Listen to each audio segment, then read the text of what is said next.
السلام علیکم ورحمۃ اللہ وبرکاتہ۔ ان اللہ و ملائکتہ یصلون علی النبی یا ایھا الذین آمنوا صلوا علیہ وسلموا تسلیما اللهم صل علی سیدنا محمد وعلی آل سیدنا محمد بارک وسلم اللهم صل علی سیدنا محمد وعلی آل سیدنا محمد بارک وسلم اللهم صل علی سیدنا محمد وعلی آل سیدنا محمد بارک وسلم۔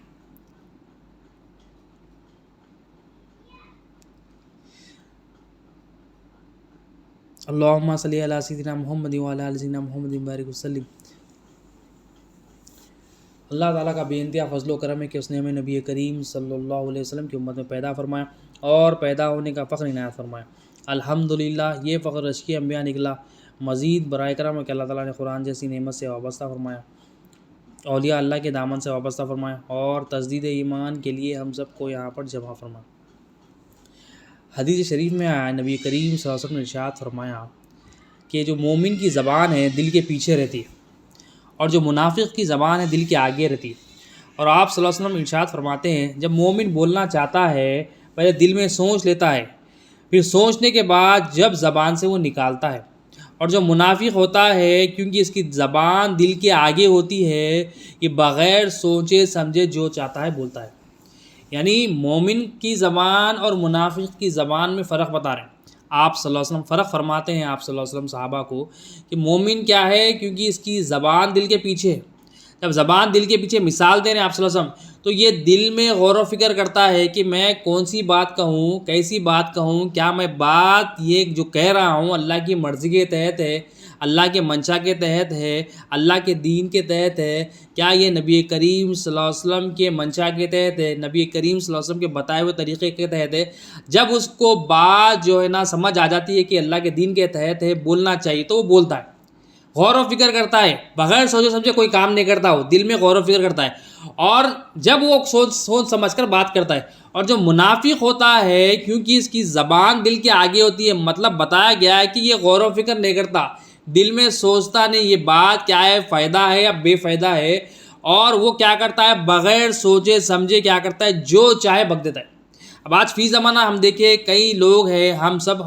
ہمارے اندر بھی ایک عادت ہے، ہم جو ہے نا جہاں پر بھی جاتے ہیں بغیر سوچے سمجھے جو ہے نا جو چاہے، کوئی جس کا جو ہے نا دینی فائدہ بھی نہیں ہے نہ کسی کا دنیاوی فائدہ ہے، جو چاہے ہم بکتے ہیں، نہ ہم دیکھتے ہیں بڑے ہیں نہ ہم دیکھتے ہیں چھوٹے ہیں، ہماری زبان سے جو اگتا ہے ہم جو چاہے بکتے ہیں۔ اب اس کی وجہ کیا ہے؟ کیونکہ یہاں پر حدیث میں بتایا گیا کہ دل اس کی وجہ ہے، یعنی جس کا دل پاک ہوگا، اگر جس کا دل مومن کا ہوگا اس کی زبان بھی مومن کی ہوگی، جس کے دل میں نفاق ہوگا اس کی زبان پہ بھی نفاق آئے گا۔ یعنی دل پاک ہوگا، جب دل مومن کا ہوگا سے مراد کیا ہے؟ جب اس کا دل صفائی ہوگی۔ حضور غوث ثقلین نظرتاً فرماتے ہیں جس برتن میں جو ہوگا وہی باہر نکلے گا۔ یعنی برتن میں اگر گوشت ہوگا تو باہر گوشت ہی نکلے گا، ترکاری نہیں نکلے گی، کچھ اور چیز نہیں نکلے گی۔ اسی طرح سے دل مومن کا اگر ہوگا تو نکلے گا بھی جو ہے مومن کے صفات ہی اس کے زبان سے ظاہر ہوں گے، اور اگر دل میں نفاق ہوگا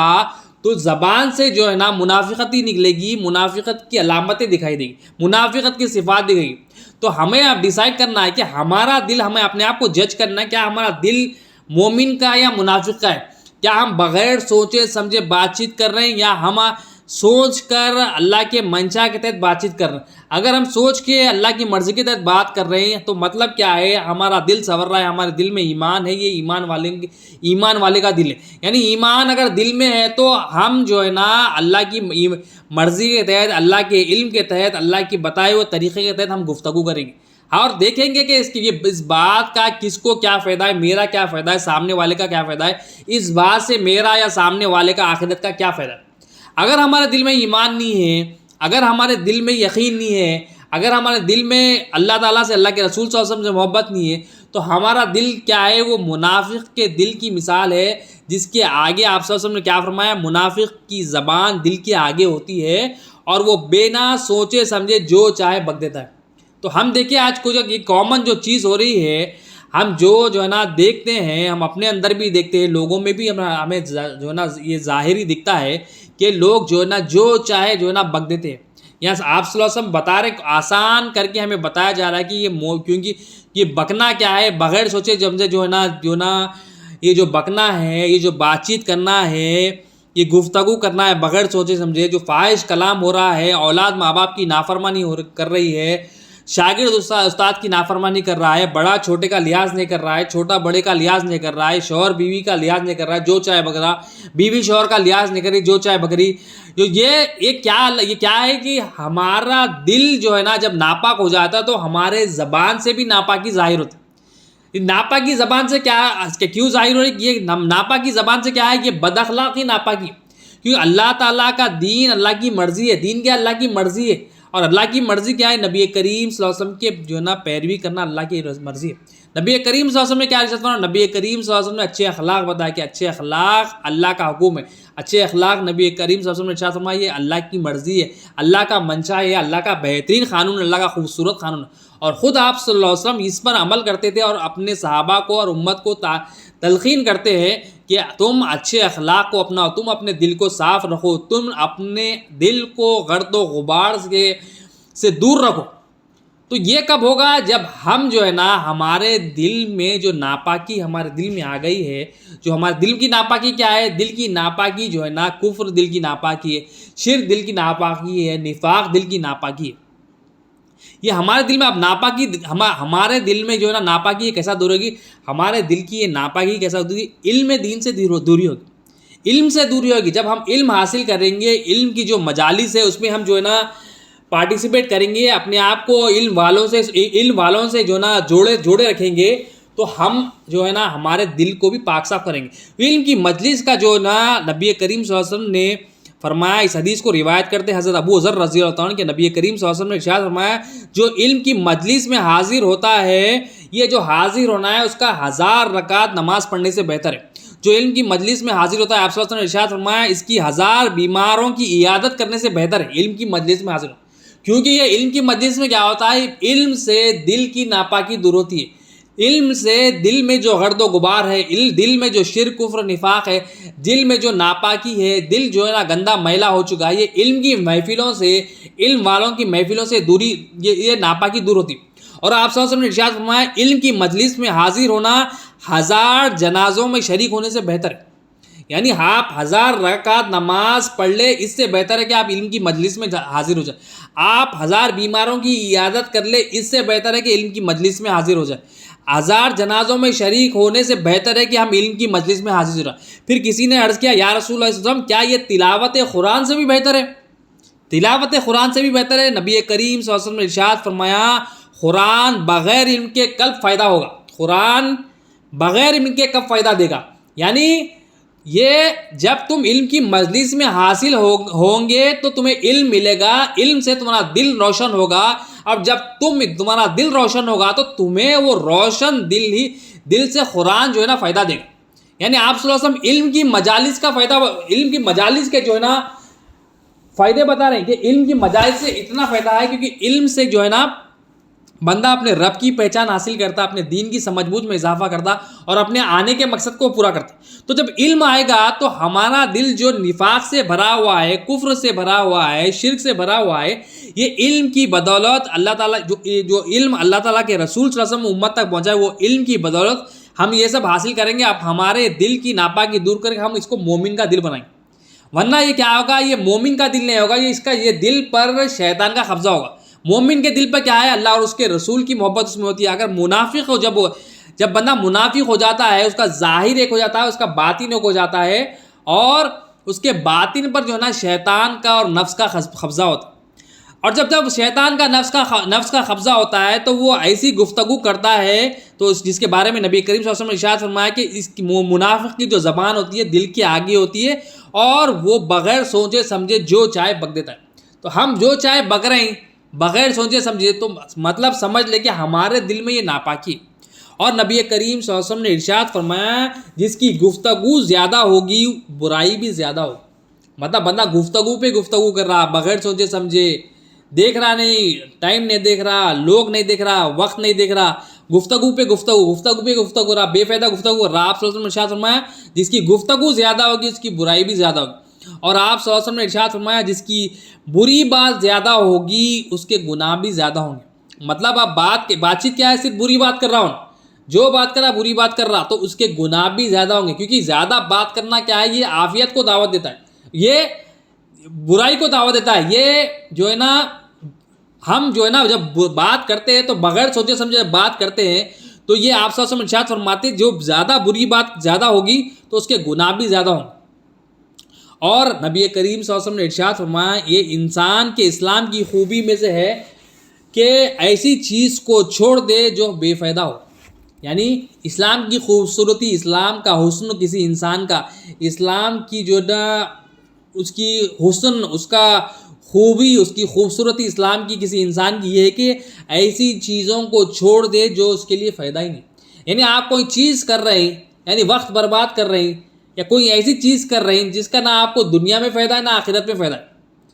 نہ آپ کو دنیا میں فائدہ ہے اور آخرت میں فائدہ ہے، آپ اس چیز میں لگ گئے. مطلب وہ آپ کے اسلام کا حسن نہیں ہے. دین میں اسلام کا حسن کیا ہے کہ ایسی چیزوں کو چھوڑ دے، ایسی چیزوں کو اگنور کر دے کہ جس میں آپ کا فائدہ ہی نہیں ہے، جو آپ کے لیے مفید ہے ہی نہیں، آپ ایسی چیزوں کو چھوڑ دیں. تو جب آپ ایسی چیزوں کو چھوڑ دیں گے تو وہ آپ کے اسلام کی خوبصورتی ہے، آپ کے اسلام کا حسن ہے. تو یہ نبی کریم صلی اللہ علیہ وسلم نے ارشاد فرمایا. اور نبی کریم صلی اللہ علیہ وسلم کی بارگاہ اقدس میں ایک مرتبہ ایک سائل حاضر ہوتے ہیں اور نبی کریم صلی اللہ علیہ وسلم سے مانگتے ہیں، اور نبی کریم صلی اللہ علیہ وسلم اس شخص کو جو ہے نا آپ صلی اللہ علیہ وسلم کچھ عطا کرتے ہیں. آپ صلی اللہ علیہ وسلم عطا کرنے کے بعد اس شخص کو کہتے ہیں اے شخص میں نے تجھ پہ احسان نہیں کیا؟ میں نے تجھ پر احسان کیا ہے. تو اس شخص نے کہا، اب وہ سائل تھا، اس کو جو ہے نا آپ صلی اللہ علیہ وسلم نے مدد کی. تو وہ شخص کہنے لگا سائل، نہ آپ نے میرے ساتھ احسان کیا نہ آپ نے میرے ساتھ نیکی کی. اب وہ کیا ہے، بے ادبی کے الفاظ یوز کرا نبی کریم صلی اللہ علیہ وسلم. حالانکہ آپ صلی اللہ علیہ وسلم نے اچھی گفتگو کی، اس کی مدد کی، اس کی رہنمائی فرمائی، مگر وہ شخص کیا وہ سائل نے کہا نہ آپ نے میرے ساتھ احسان کیا نہ آپ نے میرے ساتھ نیکی کی. اب جب صحابہ کرام نے اس کو دیکھا کہ وہ بے ادبی کر رہا ہے، صحابہ کرام کو بڑی تکلیف ہوئی، صحابہ کرام غصے میں آئے اور اس کو مارنا چاہا. نبی کریم صلی اللہ علیہ وسلم نے صحابہ کرام کو روک لیا. پھر آپ صلی اللہ علیہ وسلم اپنے مکان میں تشریف لے جاتے ہیں، اپنے گھر میں تشریف لے جاتے ہیں. وہ اعرابی شخص کو، وہ جو سائل آیا تھا اس کو بلاتے ہیں، اس کو بلا کر اور عطا کرتے ہیں، جو پہلے دیا تھا اس سے زیادہ عطا کرتے ہیں. پھر پوچھتے ہیں کیا میں نے تجھ پر احسان نہیں کیا؟ پھر وہ شخص کہتا ہے ہاں اللہ تعالیٰ آپ کے اہل و عیال کو جزائے خیر عطا فرمائے. یعنی اللہ تعالیٰ آپ کے وہ شخص، اب اس کے الفاظ، کیونکہ اس نے نبی کریم صلی اللہ علیہ وسلم کی رحمت کو دیکھ لیا، اس کا دل نرم پڑ گیا کہ میں نے نبی کریم صلی اللہ علیہ وسلم سے ایسا جو ہے نا معاملہ کیا. پھر بھی آپ صلی اللہ علیہ وسلم کا رویہ یہ ہے کہ برائی کا بدلہ برائی سے نہیں دیے، برائی کا بدلہ اچھائی سے دیے اور اپنے احسانات میں اضافہ کیا. تو وہ شخص کہنے پہ مجبور ہو گیا کہ یا رسول اللہ علیہ وسلم اللہ تعالیٰ آپ کے اہل و عیال کو جزائے خیر دے. پھر نبی کریم صلی اللہ علیہ وسلم نے اس کو کہا کہ تو نے جو اب مجھ سے لفظ کہے، کیا میرے صحابہ کو بھی یہ لفظ کہہ سکتے ہو؟ کیونکہ تم نے جو پہلے الفاظ کہے ہیں، تم نے جو پہلی جو باتیں کہی ہے، بے ادبی کی ہے، میرے صحابہ کو یہ دل میں جو ہے نا تیرے لیے جو ہے نا گرد و غبار ان کے لیے آ گیا. یہ تجھ سے جو ہے نا تکلیف ان کو ہوئی، ان کے دلوں کو جو نا ان کے دل جو ہے نا کھٹکے، ان کے دل کو تکلیف ہوئی. تو نے اب جو میرے سامنے بات کہی، کیا تو جو ہے نا ان کے سامنے کہہ سکتا ہے، ان کے سامنے کہہ سکتا ہے؟ تو وہ شخص جو نا راضی ہو گیا، اس نے مان لیا، ہاں میں یہ آپ کے اصحاب کے سامنے، صحابہ کرام کے سامنے یہ بات کہوں گا. پھر اگلے دن یا اگلے رات وہ جو ہے نا شخص نبی کریم صلی اللہ علیہ وسلم کی بارگاہ میں حاضر ہوتا ہے اور حاضر ہو کر عرض کرتا ہے،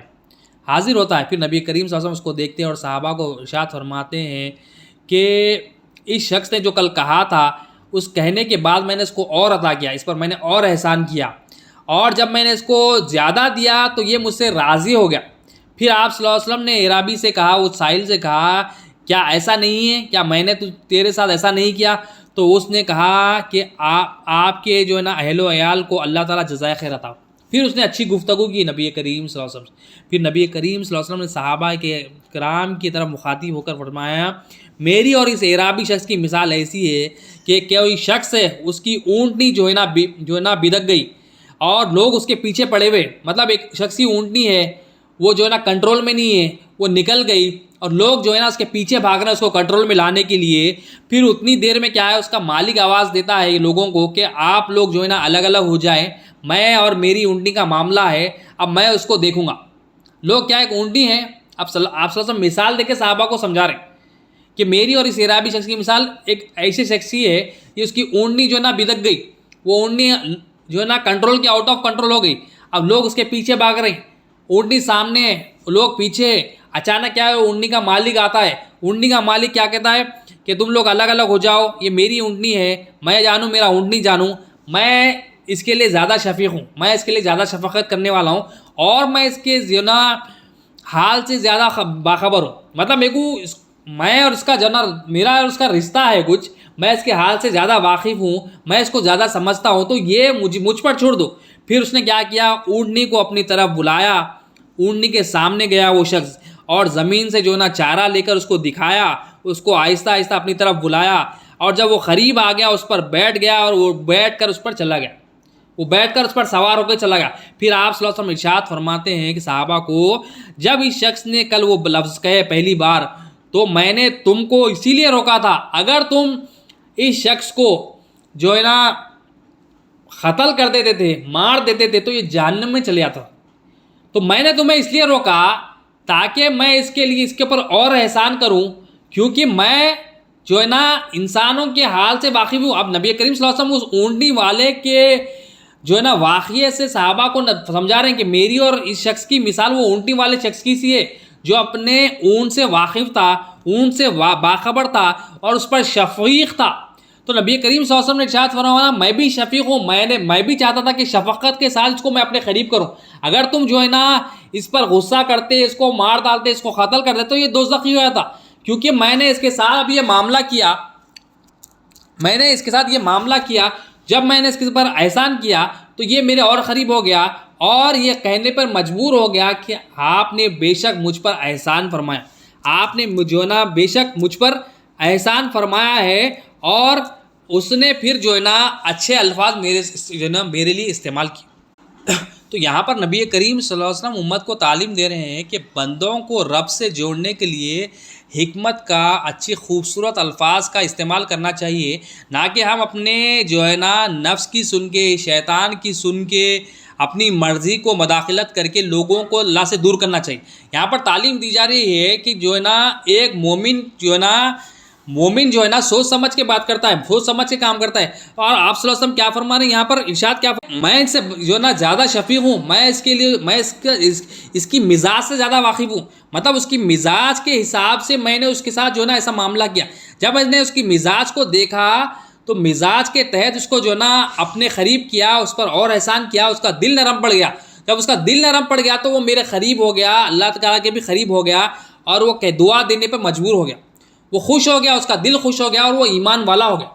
ورنہ اگر تم لوگ اس کو جو ہے نا کچھ کہہ دیتے، مار ڈالتے، تو وہ دوزخی ہو جاتا۔